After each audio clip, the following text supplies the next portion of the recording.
नमस्कार दोस्तों, स्वागत है आपका एक नई वीडियो में। तो हम लोग अपनी टॉपिक वाइज सीरीज देख रहे थे बीपीएससी का 67 प्रीलिम्स और सीडीपीओ एग्जाम के लिए। हम लोगों ने अभी तक 66 और 66 3 का एंशिएंट मिडिएवल देख लिया है। तो यहाँ पे हम लोग प्रीवियस ईयर के टॉपिक वाइज तो देख ही रहे हैं, साथ में ये भी देख रहे हैं कि कौन से आपको कैसे अप्रोच करना चाहिए, कैसे आप इजी, मीडियम और टफ क्वेश्चंस को पहचान सकते हैं ताकि आप वो गलत ना करें। क्योंकि मैंने आपको पहले ही बता दिया है कि इंसान प्रीलिम्स में एलिमिनेट होता है जब वो इजी और मीडियम क्वेश्चन को गलत करता है। तो यहाँ हम ये भी देखते जाएंगे कि कैसे आप इजी और मीडियम क्वेश्चन कौन कौन से हैं, टफ कौन से हैं, ताकि आप वो पहचान सकें एग्जाम के अंदर। यहाँ पे हम लोग एलिमिनेशन टेक्निक्स भी देख रहे हैं कि कैसे आप एलिमिनेशन कर सकते हैं, ऑप्शंस को देख के स्मार्ट ट्रिक्स कौन से हो सकते हैं वो भी हम लोग देख रहे हैं। और हम लोग ये भी देखेंगे कि कैसे कैसे और उस टॉपिक से रिलेटेड आप कौन सी चीजें इंपॉर्टेंट पढ़ सकते हैं। तो हम लोग मॉडर्न हिस्ट्री का अपना टॉपिक है उसको आज देख रहे हैं 66 3 के एग्जाम में, जिसमें 17 क्वेश्चन आए हुए हैं। तो चलिए हम लोग आज के वीडियो को अपने शुरू करते हैं। तो गवर्नर जनरल, वॉइसरॉय और अदर इंपॉर्टेंट पीपल जैसे कमांडर इन चीफ या गवर्नर हमारा टॉपिक है। तो पहले गवर्नर जनरल कौन थे इंडिया के, ये इजी क्वेश्चन है। यहाँ पे आपका ऑप्शन है उपरोक्त में से कोई नहीं। तो आप मुझे कमेंट में जरूर बताइए कि पहले गवर्नर जनरल कौन थे, आखिरी गवर्नर जनरल कौन थे, पहले वॉइसरॉय कौन थे, आखिरी वॉइसरॉय कौन थे, और पहले कमांडर इन चीफ कौन थे। जो पहला रेजिमेंट जो आया था आर्मी का, जो ब्रिटेन से आया था इंडिया में, उसके पहले कमांडर इन चीफ जो थे वो कौन थे, रॉबर्ट क्लाइव के भी पहले। सो आप मुझे ये बताइए, क्योंकि कमांडर इन चीफ पे क्वेश्चन नहीं आया है, उस पे क्वेश्चन आ सकता है। तो कमांडर इन चीफ के बारे में भी आपको पता होना चाहिए बिल्कुल, पहले कमांडर इन चीफ कौन थे, और जो पहला रेजिमेंट जो था वो कौन सा रेजिमेंट था जो इंडिया आया था, और उसके चीफ कौन थे। तो ये कुछ इंपॉर्टेंट पीपल हैं जिनके बारे में आपको आइडिया होना चाहिए। सेक्रेटरी ऑफ स्टेट पहले कौन थे, ये भी आप मुझे कमेंट सेक्शन में बताइए। तो ये 4-5 चीजें आप मुझे कमेंट सेक्शन में लिख के जरूर बताइए जो इंपॉर्टेंट है, आपको ये सारे एरियाज पता होने चाहिए। Second question again, who was the founder of the British Empire in India. Again very simple question, ये आपका इन टाइप के क्वेश्चंस को गलत नहीं होना चाहिए। अगेन लॉर्ड क्लाइव जो है, रॉबर्ट क्लाइव जो थे वो फाउंडर ऑफ ब्रिटिश एम्पायर बोला जाता है। तो कमांडर इन चीफ वाले में आप देखेंगे तो उसके अंदर वो तीसरे थे रॉबर्ट क्लाइव जो गवर्नर बने। तो आप इस चीज को देखिए, जाके सर्च कीजिए और मुझे कमेंट सेक्शन में जरूर बताइए जो मैंने फर्स्ट क्वेश्चन में पूछा है। तो ये टॉपिक इंपॉर्टेंट है, गवर्नर जनरल, वॉइसरॉयज और इंपॉर्टेंट पीपल, आपको इनके बारे में पता होना चाहिए। तो हम लोग आगे बढ़ते हैं। रिवोल्ट ऑफ 1857, जैसा कि हमने पहले भी देखा है, तीनों वीडियो जो हमने बनाया है 1857 मैंने पहले ही बोल दिया है, बिहार के रिस्पेक्ट में भी और इंडिया के रिस्पेक्ट में भी बहुत इंपॉर्टेंट टॉपिक है, इससे क्वेश्चंस आते रहते हैं। तो इससे रिलेटेड सारे नाम, जगह के नाम, कौन सी डेट्स और कौन कौन से पीपल एसोसिएटेड है किस जगह से, ये सारी फैक्ट्स आपको पता होने चाहिए। ये तो एक बहुत ही सिंपल क्वेश्चन है, इसका तो स्टार्टिंग में ही ये चीज पढ़ाई जाती है, तो इसका आंसर आपको पता ही होगा। इसका आंसर है मेरठ। कहाँ स्टार्ट हुआ था ये 1857 का रिवॉल्यूशन, वेरी इजी क्वेश्चन। तो आप इससे क्या क्या इंपॉर्टेंट है मैंने आपको बता दिया, इस टॉपिक को आप जरूर प्रिपेयर कीजिए, ये हमेशा 3 से 4 क्वेश्चन इससे बीपीएससी में देखने को मिलते ही हैं। तो हम लोग ट्राइबल रिवोल्ट की तरफ बढ़ते हैं। Who was the leader of Munda rebellion. अब बिरसा मुंडा जैसा कि जानते ही हैं, इसका आंसर है, बहुत ज्यादा टफ क्वेश्चन नहीं है, बट अब यहाँ पे इंपॉर्टेंट क्या है कि और अदर ट्राइबल रिवोल्ट कौन कौन से थे, मैंने आपको दिखाया था पहले भी 66 में भी आया हुआ था, और इसके 67 में भी आने के बहुत अच्छे चांसेस है। तो आपको बिरसा मुंडा से रिलेटेड सारी जानकारी पता होनी चाहिए। इसके अंदर मेनली आपको जो लीडर्स हैं, वो रिवोल्ट क्यों हुआ, क्या रीजन था उस रिवोल्ट का होने का, और उससे अदर इंपॉर्टेंट लोग और प्लेस और डेट, ये 3 चीज इंपॉर्टेंट होती है कि किसने किया, कहाँ किया, क्यों किया, ये सारी चीजें जरूरी होती हैं। तो आपको ये तीनों चारों चीजें पता होनी चाहिए उस रिवोल्ट से रिलेटेड। सो पीजेंट मूवमेंट पे हम आ जाते हैं। जैसा मैंने बोला था, पीजेंट मूवमेंट इंडिया से रिलेटेड और हमारे बिहार से रिलेटेड, जैसे स्वामी सहजानंद जो इंपॉर्टेंट फिगर है, और पीजेंट मूवमेंट बिहार में कौन कौन से हुए, ये सारे इंपॉर्टेंट हो जाते हैं। तो स्वामी सहजानंद अगेन एक इंपॉर्टेंट टॉपिक है हमारे बिहार के लिए, जो आते हैं, जो इंपॉर्टेंट फेस है। अगेन जैसे ट्राइबल में मैंने बोला है, कौन कौन से लीडर्स इन्वॉल्व हैं, कौन कौन सा मूवमेंट है, कहाँ हुआ, किस समय में हुआ, ये सारे फैक्ट्स आपको पता होने चाहिए। सो तेबागा मूवमेंट जो 1946 में बंगाल में शुरू हुआ था, वो किसकी अध्यक्षता में हुआ था, कहाँ पे, किसके नेतृत्व में हुआ था। तो ये इजी क्वेश्चन है, किसान सभा के नेतृत्व में हुआ था। अगेन जैसे ये मूवमेंट का नाम हुआ तेबागा, किस समय में हुआ 1946, कहाँ हुआ, बंगाल, और किसकी लीडरशिप में हुआ किसान सभा। तो इस तरीके से आप एक और चीज इसमें जोड़ सकते हैं कि क्यों हुआ और उसका आउटकम क्या था। तो इस तरीके से अगर आप 4-5 चीजों का एक टेबल बना लेंगे और उसको याद करेंगे, तो आपको फैक्चुअली चीजें याद करना आसान होगा और आप उसको रिप्लिकेट कर सकते हैं। अगेन इंपॉर्टेंट एरिया है, peasant movement, other peasant movement भी आपको पता होना चाहिए। बिहार के एस्पेक्ट में भी हम देखें तो हम स्वामी सजानंद हमारे लिए इंपॉर्टेंट टॉपिक हो जाता है। इससे हर साल 1 से 2 क्वेश्चन, 3 क्वेश्चन इससे भी आते हैं इस टॉपिक से, तो ये इंपॉर्टेंट टॉपिक है। नेक्स्ट टॉपिक पे चलते हैं, सोशल रिलीजियस रिफॉर्म मूवमेंट। जैसे मैंने बोला है कि रिसेंट टाइम्स में से काफी क्वेश्चन आ रहे हैं, 67th में भी इससे क्वेश्चन आएंगे, इंपॉर्टेंट टॉपिक है, आपको इसको प्रिपेयर करना चाहिए। पूरा सार्वजनिक सभा कब स्टैब्लिश हुई थी? एक इंपॉर्टेंट सभा थी, इजी क्वेश्चन है, ये आपका गलत नहीं होना चाहिए था। सो ऑप्शंस आपके सामने हैं। इसका आंसर होगा 1870 ईस्वी में महादेव गोविंद रानडे इन 1870। इजी टॉपिक है, यूपीएससी में भी आ चुका है, तो आप यूपीएससी के भी क्वेश्चंस को जरूर सॉल्व कीजिए। मैंने अपनी रेस्ट स्ट्रैटेजी वीडियो में आपको ऑलरेडी बोल दिया है कि हिस्ट्री सेक्शन के लिए आपको यूपीएससी के क्वेश्चंस बहुत हेल्प करेंगे, तो प्रीवियस ईयर के क्वेश्चंस आप जरूर उसमें बाय कर लीजिए किसी भी पब्लिकेशन का, और उससे आप सॉल्व कीजिए। इजी क्वेश्चन था ये, नहीं गलत होना चाहिए था। Again, who founded Arya Samaj? यहाँ पे अगेन 2 क्वेश्चन आ गए हैं। मैंने बिहार वाली हिस्ट्री में भी आपको बताया था, उससे भी क्वेश्चंस आए थे, 66 में भी आए थे और 67th में भी आएंगे। तो Ranade, Dayanand, Dayanand Saraswati, Swami Vivekananda, none of the above. अब यहाँ गलती क्या हो सकती है? जल्दी जल्दी में अगर आप मार रहे हैं तो आप इसमें बी ऑप्शन मार सकते हैं, जबकि आंसर है दयानंद सरस्वती। तो ये चीजें गलतियां ना करें आप, यहाँ पे लोग गलती करते हैं, तो जल्दी जल्दी में जो लोग होता है टिक मार दिया, दयानंद देखा तुरंत टिक मार दिया, आगे बढ़ गए, आपने ऑप्शंस भी नहीं पढ़े। तो दयानंद सरस्वती इसका आंसर है, दयानंद नहीं होगा। तो ये चीजें गलती आप मत करें।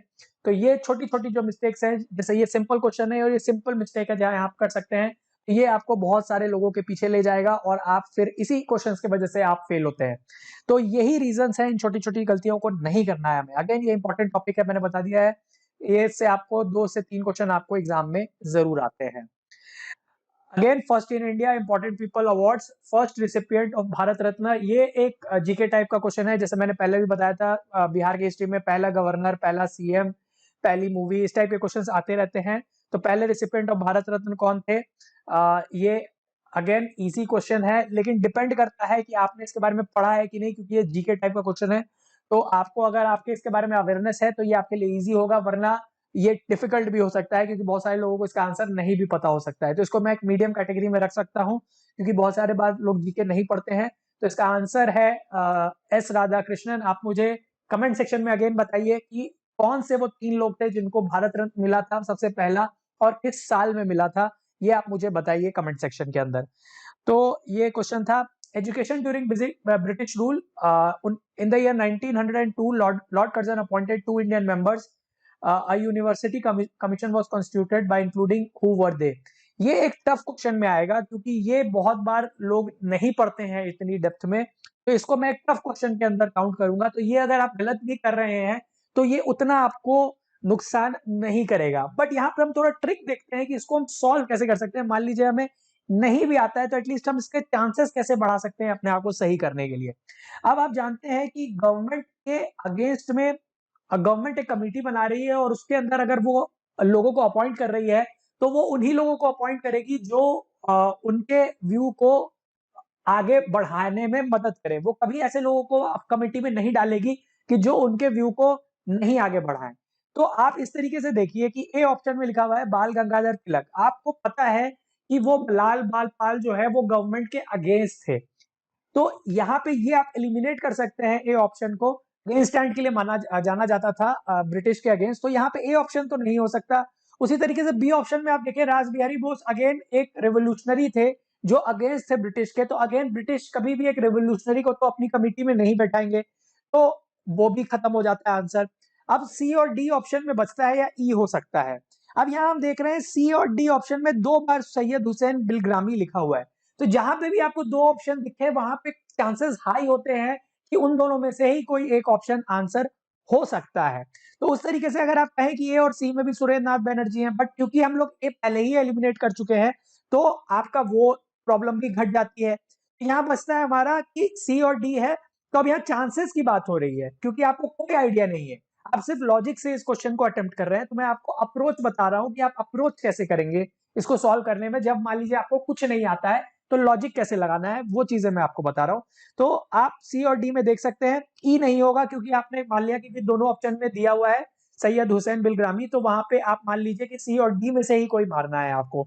अब यहाँ पे सी और डी में से दोनों ही ऑप्शन की बराबर प्रोबेबिलिटी है होने की, क्योंकि सुरेंद्र नाथ बैनर्जी भी जो थे एक मॉडरेट थे और न्यायमूर्ति हैं, जस्टिस हैं, तो वो उनके होने की प्रोबेबिलिटी भी है। तो सी और डी की इक्वल प्रोबेबिलिटी है, बट एटलीस्ट आपने 3 ऑप्शन जो है ए, बी और ई एलिमिनेट कर लिया और उसके बाद फिर आप जो है उसको आंसर मार्क करेंगे तो आपके कम से कम सही होने की प्रोबेबिलिटी ज्यादा होती है रादर देन कि सिर्फ आप एक ब्लाइंड गेस मार रहे हैं बिना सोचे समझे। तो इसका आंसर है डी, सैयद हुसैन बुलग्रामी और न्यायमूर्ति गुरदास। तो ये इस तरीके से आप इसको अटेम्प्ट करेंगे तो आपके लिए इजी होता। अगेन हम लोग आगे बढ़ते हैं। गांधी जी एंड चंपारण मूवमेंट, पहले ही मैंने कह दिया है चंपारण मूवमेंट बहुत इंपॉर्टेंट है, आपको बहुत बार आ चुका है चंपारण मूवमेंट। आपको आगे भी non cooperation, civil disobedience, Dandi march, quit India movement, जिससे भी गांधी जी से रिलेटेड फैक्ट्स और वो है वो आपको पता होने चाहिए। तो चंपारण मूवमेंट मेनली किसके विरोध में था, ये क्वेश्चन है। तो इसके ऑप्शंस हैं लैंड रेवेन्यू, नकदी फसल, ब्रिटिश सरकार की कृषि नीति, भू अनुदान और उपरोक्त में से कोई नहीं। अगेन चंपारण मूवमेंट तो पता ही होना चाहिए कि इंडिगो कल्टीवेशन के अगेंस्ट था, तो वो कैश क्रॉप में आ जाएगा, नकदी फसल। इजी क्वेश्चन है, आप इजीली इसको कर सकते हैं। अगेन इंडियन नेशनल कांग्रेस और इंपॉर्टेंट सेशंस, मैंने पहले ही कहा है बहुत सारे क्वेश्चन इससे आते रहते हैं, मैंने दिखाया भी है आपको सारे टॉपिक्स। तो इसमें से कौन सा इंडियन नेशनल कांग्रेस का ऑब्जेक्टिव नहीं था जो कि इंडिकेट किया गया था डब्ल्यू.सी. बैनर्जी द्वारा 1885 में? बिल्कुल स्ट्रेट फॉरवर्ड क्वेश्चन है, ऑप्शंस आपके सामने हैं, इसका आंसर है उपरोक्त में से कोई नहीं, उपरोक्त में से एक से अधिक। आगे बढ़ते हैं। Indian national Congress and important sessions, ये एक टफ क्वेश्चन में आएगा क्योंकि इतने डेप्थ में लोग नहीं इसमें जानते कि कितने मुस्लिम डेलीगेट ने पार्टिसिपेट किया था second conference of Indian national Congress. थोड़ा डिफिकल्ट हो सकता है अगर आपको फैक्ट जानने में दिक्कत होती है, तो यहाँ पे कह पाना बड़ा डिफिकल्ट होगा कि 2 होगा या 33 होगा। तो यहाँ पे आप एक जो है एजुकेटेड केस जो भी आपको सही लगता है। अब यहाँ पे अगेन 2 ऑप्शन 30s के अंदर है, 30 और 33। तो यहाँ पे जैसा मैंने बोला अगर 2 ऑप्शन आसपास हैं तो वहां पे उसके होने की प्रोबेबिलिटी ज्यादा होती है। तो अगर हमें गेस ही मारना है, अगर आपको पता है तब तो ठीक है, तब तो कोई दिक्कत नहीं है, लेकिन आप मान लेते हैं कोई आपको आइडिया नहीं है और क्वेश्चन हमें अटेम्प्ट करना है, तो हमें वही अटेम्प्ट करना है जो कि 2 सिमिलर ऑप्शन है।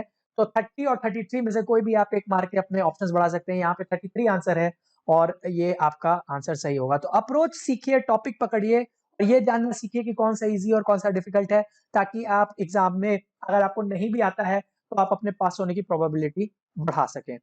Again revolutionary movement and freedom struggle topic है। Who founded the Abhinav Bharat society in London in the year 1906? ये इजी क्वेश्चन है।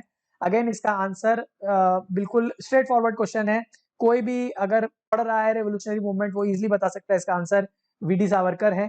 अभिनव भारत एक इंपॉर्टेंट सोसाइटी थी रेवोल्यूशनरी मूवमेंट के दौरान 1906 में, तो इजिली आप इसको कर सकते हैं। इजी क्वेश्चन है, गलत नहीं होना चाहिए था। अगेन रिवोल्यूशनरी मूवमेंट से रिलेटेड ये क्वेश्चन है। Entry government was formed under the leadership of Raja Mahendra Pratap Singh in Kabul with the support of Germany. तो ये कहाँ पे हुआ था, किस दौरान हुआ था, ये आपको बताना था। ये एक टफ क्वेश्चन में आप काउंट कर सकते हैं क्योंकि यहाँ कंफ्यूजन हो सकता है, बहुत बार लोग इसको सेकेंड वर्ल्ड वॉर से भी देख सकते हैं, बट इसका आंसर होगा यहाँ पे गदर आंदोलन। तो ये डिपेंड करेगा, इजी है कि मीडियम है कि टफ है, डिपेंडिंग ऑन आपने कितनी क्लैरिटी से चीजें पढ़ी हैं। तो ये ए होगा इसका आंसर। तो ये अगेन टॉपिक इंपॉर्टेंट है, आपको इसको पढ़ना चाहिए। अब ये नेक्स्ट क्वेश्चन की तरफ हम लोग बढ़ते हैं। मुस्लिम लीग, अब जैसे मैंने बोला इंडियन नेशनल कांग्रेस इंपॉर्टेंट है, उसी तरीके से मुस्लिम लीग इंपॉर्टेंट हो जाती है क्योंकि 2 मेन पार्टीज हैं जो साथ साथ चल रही हैं। तो इसके कौन से लीडर्स हैं, इनके सेशंस कौन से हैं, ये आपको पता होना चाहिए। क्योंकि इंडियन नेशनल कांग्रेस इंपॉर्टेंट है तो मुस्लिम लीग से रिलेटेड जो अपडेट जो भी हुई थी एक्टिविटीज वो आपको पता होना चाहिए। तो ये अगेन मुस्लिम लीग के का बेसिक क्वेश्चन है बिल्कुल। एनुअल सेशन कब से हुए थे, इसने फाउंड किया, कौन कौन से उसके मेंबर्स थे, ये सारी चीजें आपको पता होना चाहिए था। किस जगह पे हुई थी, कौन कौन से उसके पहले मेंबर्स थे, ये सारी चीजें आपको डिटेल पता होनी चाहिए। तो इसका आंसर है 1925। इजी क्वेश्चन है, अगेन आपको पता होना चाहिए था। Congress socialist party, again Bihar socialist party, Congress socialist party, Swaraj party, ये सारी इंपॉर्टेंट पार्टीज हैं। ये मैंने पहले भी आपको बता दिया है जब हम लोग पहले क्वेश्चन कर रहे थे। तो ये फाउंड हुआ था 1934 में। ये किसने किया था, ये बिल्कुल स्ट्रेट फॉरवर्ड क्वेश्चन है, ये किसी का भी गलत नहीं होना चाहिए, मोस्टली सबका सही भी होता है। जयप्रकाश नारायण एंड आचार्य नरेंद्र देव। ये इंपॉर्टेंट इजी क्वेश्चन है और इंपॉर्टेंट भी है क्योंकि इससे क्वेश्चंस काफी आते हैं बीपीएससी में, अगेन आपको पता होना चाहिए। मिसलेनियस क्वेश्चन है, लास्ट क्वेश्चन है हमारे आज के वीडियो का और 66 री एग्जाम का। who said as long as the third part or England is here, our communal differences will continue to haunt us. तो ये आपके ऑप्शंस आपके सामने हैं, डॉक्टर राजेंद्र प्रसाद, मौलाना अबुल कलाम आजाद, जवाहरलाल नेहरू और बी.डी. सावरकर। तो इसका आंसर इजी है, उपरोक्त में से कोई नहीं, उपरोक्त में से एक से अधिक। ये थे हमारे आज के 17 क्वेश्चन। मैंने आपको सारी चीजें बताई कि कैसे इंपॉर्टेंट टॉपिक्स हैं, क्वेश्चंस तो मैं दिखा ही रहा हूँ आंसर के साथ, कैसे आपको अप्रोच करना चाहिए, कैसे आप क्वेश्चन जो आपको नहीं आते हैं उसको आप एलिमिनेट कैसे कर सकते हैं, ये भी चीजें हमने डिस्कस की। उन इंपॉर्टेंट टॉपिक्स के अंदर और क्या क्या इंपॉर्टेंट चीजें हैं जो आपको पढ़नी चाहिए या जाननी चाहिए, ये भी मैंने आपको बताया। तो इस तरीके से अगर आप एक होलिस्टिक तैयारी करेंगे तो ना सिर्फ आपको स्टेट पीसीएस के अंदर, बट आपको समझ के साथ अगर आप तैयारी करेंगे तो सारी चीजें आपको यूपीएससी और अदर एग्जाम जैसे सीडीएस, सीएपीएफ जो यूपीएससी कंडक्ट करती है, ग्रेड ए एग्जाम्स, या अदर स्टेट पीसीएस का एग्जाम जैसे यूपीपीसीएस, आरएएस, या आप एमपीपीएससी वगैरह कोई भी एग्जाम अगर आप दे रहे हैं, अदर स्टेट सिविल सर्विसेज या अदर एग्जाम भी जिसके अंदर जीएस आता है, जीके आता है, तो उसके अंदर आपको इससे हेल्प होगी और आप कोई भी एग्जाम इजीली क्वालिफाई कर सकते हैं। तो ये था मेरी तरफ से। अगर आप लोगों ने अभी तक टेलीग्राम ग्रुप ज्वाइन नहीं किया है तो उसको आप ज्वाइन कर सकते हैं, वहां पे मैं अपडेट देता रहता हूँ। और भी आप मुझे कमेंट सेक्शन में भी बताइए कि और मैं आपको किस तरीके से हेल्प कर सकता हूँ, कहाँ आपको प्रॉब्लम आ रही है, आप मुझे कमेंट सेक्शन में जरूर बताइए। अगर पॉसिबल होगा तो मैं उस पर भी वीडियो बनाऊंगा बिल्कुल। अगर आप फेसबुक पे ज्यादा एक्टिव हैं तो वहां पे भी आप पेज लाइक और फॉलो कर सकते हैं। तो अगर आपको ये वीडियो पसंद आया हो तो इसको आप लाइक कर लीजिए और शेयर कर लीजिए, और अगर पॉसिबल हो तो अदर ग्रुप्स में भी इसको आप शेयर कीजिए। ये था मेरी तरफ से। हम लोग जल्दी कल मिलेंगे अपने एक नई वीडियो के साथ, जहां पे हम लोग अदर टॉपिक्स को खत्म करेंगे। तो हम लोग जल्दी मिलते हैं कल अपने नए वीडियो में। Thank you.